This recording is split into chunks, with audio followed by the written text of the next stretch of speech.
Assalamualaikum warahmatullahi wabarakatuh. Apa kabar sahabat beriman? Selamat datang di Kom Channel. Kisah para nabi tidak akan pernah habis untuk kita gali dan pelajari.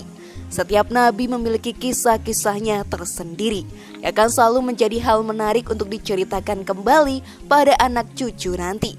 Seperti kisah Nabi Musa, mulai dari perjuangan dakwah dan kisahnya melawan Raja Fir'aun begitu melekat kuat dalam ingatan masyarakat.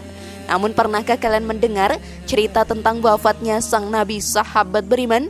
Beliau bahkan menampar sang malaikat maut ketika ajal tengah menjemput. Bagaimana bisa begitu? Temukan jawabannya dengan menyimak video ini hingga akhir.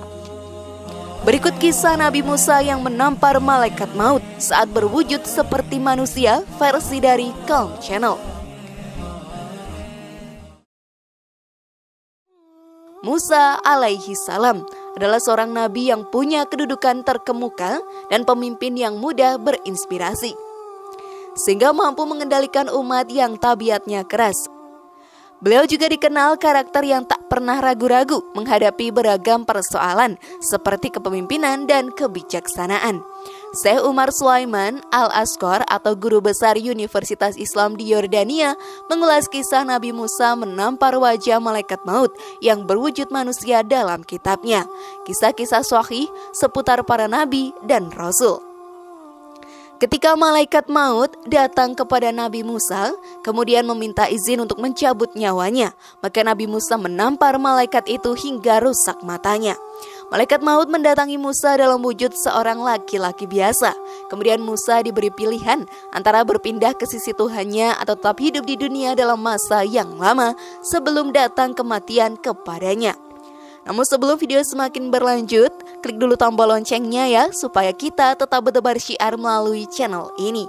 Mari berbagi pengetahuan dan ilmu yang bermanfaat. Amin ya robbal alamin.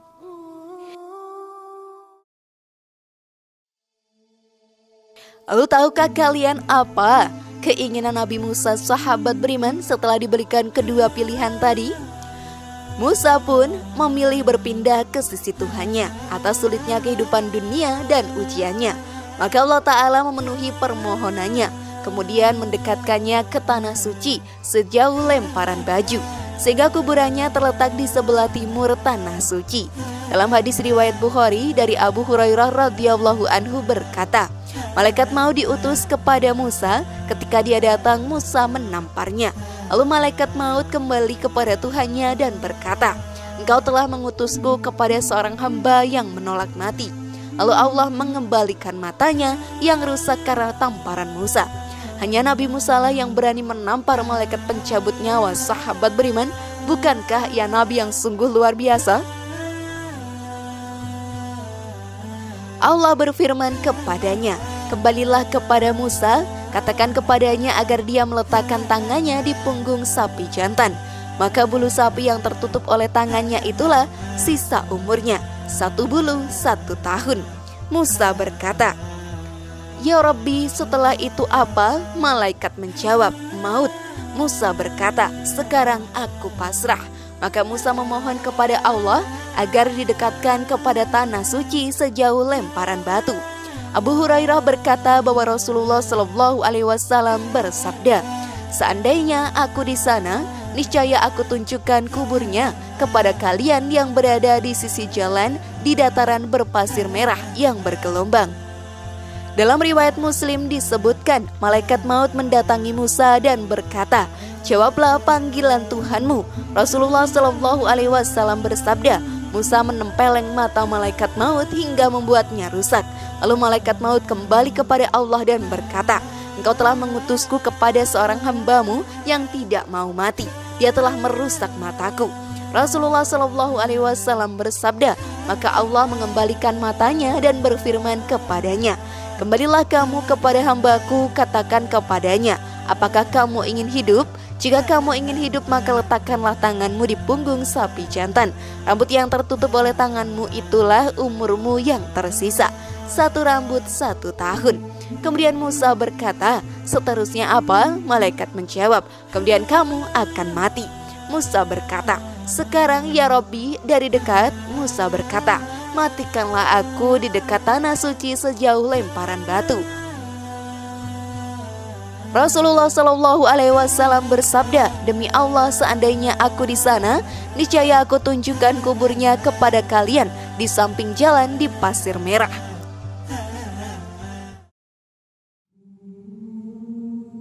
Nabi Musa orang yang spontan dalam berbagai hal.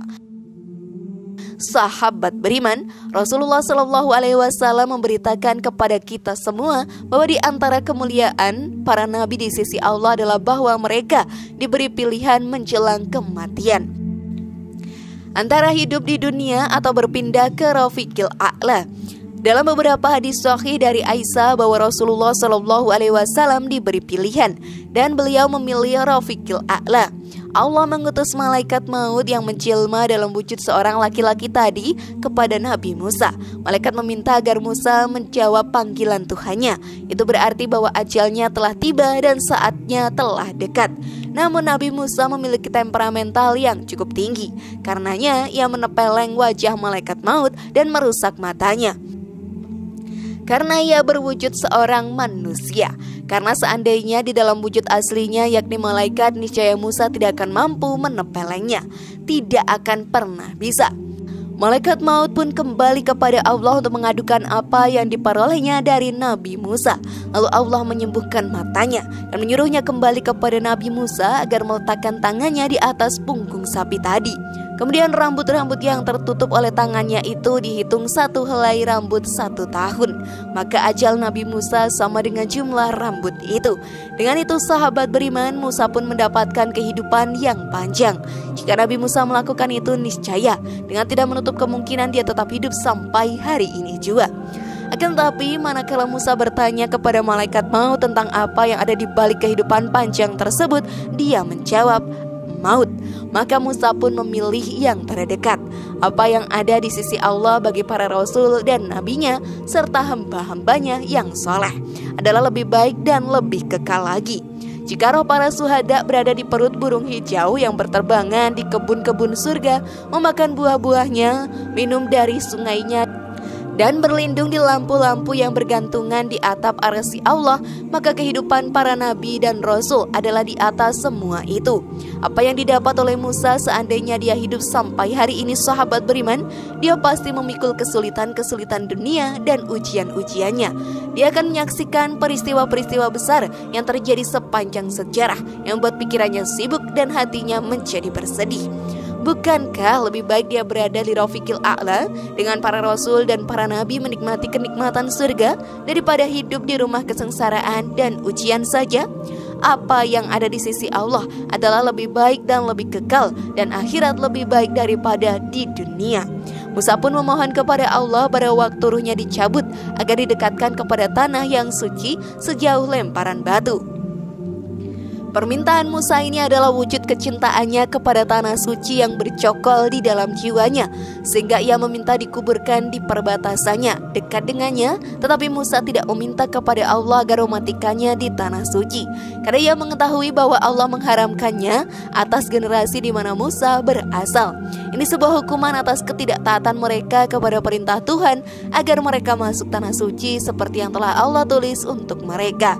Maka kita paham sekarang, sahabat beriman, bahwa sebelum nyawa para nabi dicabut, mereka akan diberi pilihan antara terus hidup atau berpindah kepada rahmatullah.